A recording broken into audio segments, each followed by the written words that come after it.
மக்களே வணக்கம். இன்றைக்கி நம்ம வீட்டில் என்ன டிஃபன் பார்த்திங்கன்னா ஆப்பம் செய்யலான்னு ரொம்ப ஆசையாக இருந்தது. எனக்கு ஆப்பம் சாப்பிட்டு ரொம்ப நாளாச்சு. அப்படின்னால 4 டம்ளர் பச்சரிசி, 2 ஸ்பூன் உளுந்து, 1 ஸ்பூன் வெந்தயம் போட்டு ஒரு 4 மணி நேரம் ஊற வச்சு, அதுக்கப்புறம் அதில் ஒரு கைப்பிடி சோறு, ஒரு கைப்பிடி தேங்காய் பூ போட்டு நல்லா அரைச்சி மாவு புளிக்க வச்சுட்டேன். அப்புறம் என் பொண்ணு வந்தாங்களா, அவங்களுக்கு கொஞ்சம் மாவு கொடுத்து அனுப்பிச்சிட்டு, நான் மட்டும்தானே இருக்கிறேன், சரி நமக்கு ஒரு 6 ஆப்பம் வர அளவுக்கு மாவு வச்சுட்டு மீதி மாவெல்லாம் கொடுத்துடலாம் அப்படின்னு சொல்லிட்டு மாவை அப்படியே கொஞ்சம் நல்லா தண்ணியாக கரைச்சி வச்சுட்டேன்.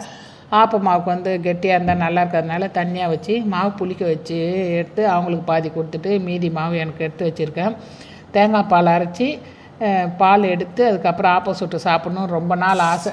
சின்ன வயசில் எப்போயோ சாப்பிட்ருக்கேன்னு நினைக்கிறேன். அதுக்கு நடுவில் நான் ஆப்பம் சாப்பிடவே இல்லை.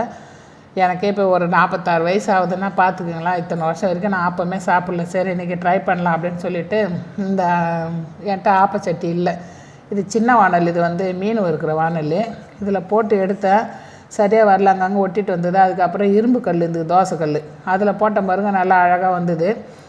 ஆப்பம் கொஞ்சம் நல்லா சாஃப்டாக தான் இருந்தது. பால் எடுத்து வச்சுட்டு, ஆனால் என்ன ஒன்று, நம்ம ஆப்பச்சட்டியில் ஊற்றினா நல்லா குழியாக அழகாக வட்டமாக இருக்கும் கிண்ண ஷேப்பில்.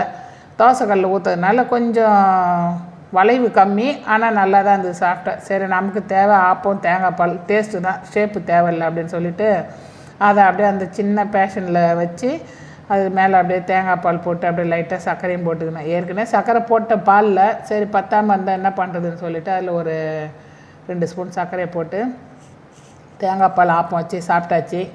நீங்கள் ஆப்பம் எப்படி செய்வீங்கன்றதை கமெண்டில் சொல்லுங்கள். உங்கள் வீட்டில் ஆப்பம் செஞ்சால் தேங்காய் பாலாக இல்லை அதுக்கு கடலைக்கறி குருமாலாம் சொல்கிறாங்க, அந்த மாதிரி எதாவது வச்சு சாப்பிடுவீங்களான்றதை கமெண்டில் சொல்லுங்கள். வீடியோ பிடிச்சிருந்தால் லைக் பண்ணுங்கள், ஷேர் பண்ணுங்கள், நம்ம சேனலை சப்ஸ்கிரைப் பண்ணிக்கோங்க. டெய்லியும் நம்ம ஷார்ட்ஸ் போடுவோம். வாரத்தில் ஒரு நாள் வீடியோ அப்லோட் பண்ணுறேன். என்ன மாதிரி சின்ன சின்ன குட்டி யூடியூபர்ஸ்க்கெலாம் கொஞ்சம் நீங்கள் சப்போர்ட் பண்ணுங்கள், லைக் பண்ணுங்கள்.